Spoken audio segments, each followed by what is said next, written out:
Hey there guys, how are you doing? Today I thought I would take you through the Dr. Stuart McGill Big 3 activation priming sequence before you get into your main session. This core activation sequence has done incredible things to promote very strong, solid back health. Obviously when we're pushing big weights, we want to make sure that we're as healthy as we can be. So if you haven't already, please do try this out. It's a wicked routine. I think you're going to get a lot out of it. So without further ado, our first position is going to be the curl up. So we're going to extend one leg straight, have one leg bent. We can place the hands just down by the side of us, or if you want to, you can place the fingertips just at the lower of the back. What we're looking to avoid here is the lower back pushing into the ground. We're looking to engage the deep core muscles.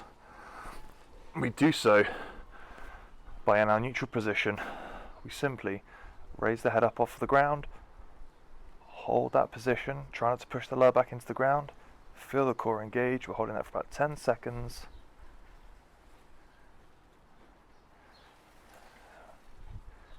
9, 10. We're going to lower that head back down onto the ground. We're going to change sides.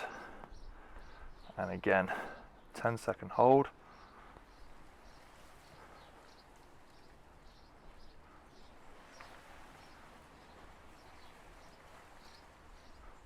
And then lower that head back down, nice and gentle.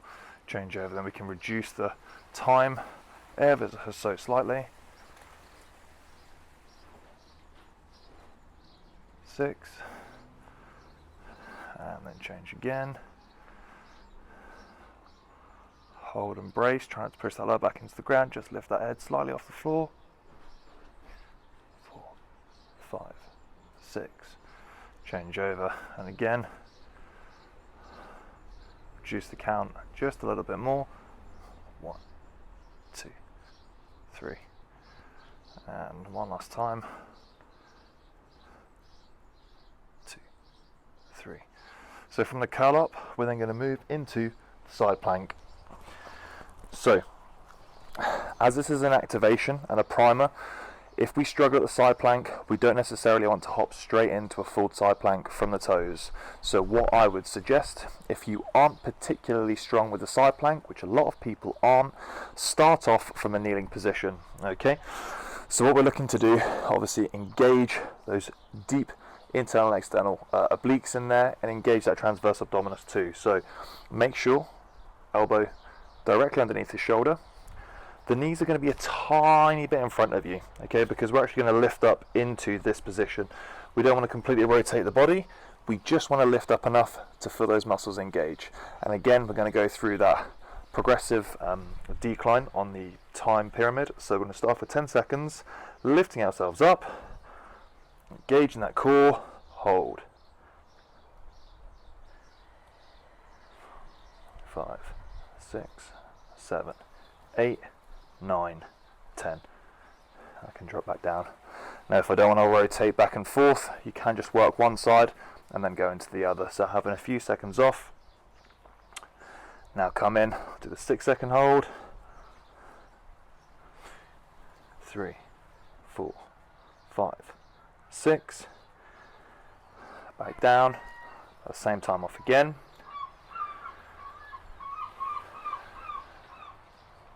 And then one last time, we're going to go up for that 3-second hold. 2, 3. And then of course, we can then repeat that on the other side.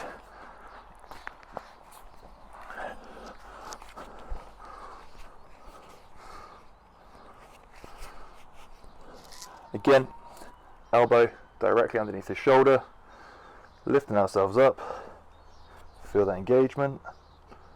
2, 3, 4,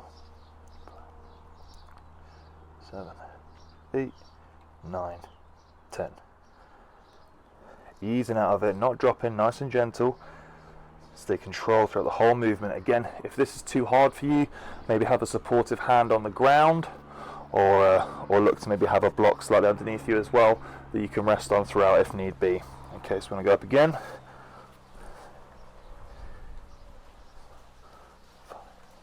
6, and again, easing gently out of it.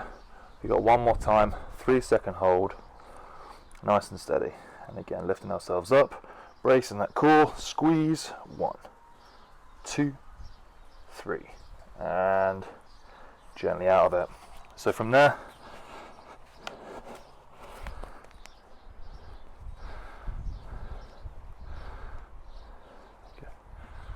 we're going to move on to the final movement, which is going to be our bird dogs. Okay, so we're going to start from an all fours position.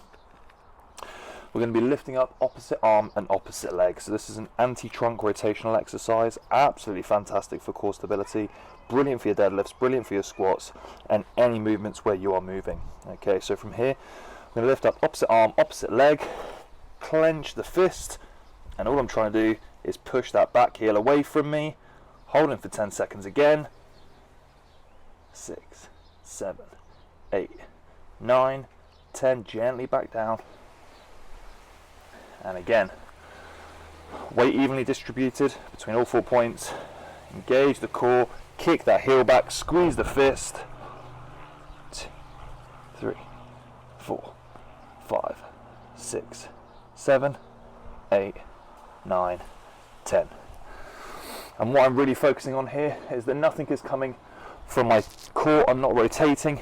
Everything through the trunk should be the same, and then the arms are just going to be moving around it. So let's go down to that descend. 10 down to 6. Hold. 2, 3, 4, 5, 6. And again, kick that heel, clench that fist. That's going to help with the erector spinae muscles. 4, 5, 6. And on to our 3. 1, 2, 3. And again. Last one. 1, 2, 3. Ease out of it. Superb. So now, core's going to feel a little bit more activated, trunk's going to feel a little bit stronger. Progression wise, if you need to, start with the 10, 6, 3. Then you can progressively make it into 10, 8, 6, 4, 2. Obviously, it's going to be a little bit more taxing, so if you're a little bit more advanced with your core stability work, that might be something that you feel activates your core a little bit more. And of course, if you are strong, do feel free to go through the full progressive movements of all of those. Include your side plank, maybe a side plank with rotation if you feel like that challenges you a little bit more. But work to your own individual levels, try it out, see how you get on, and let me know.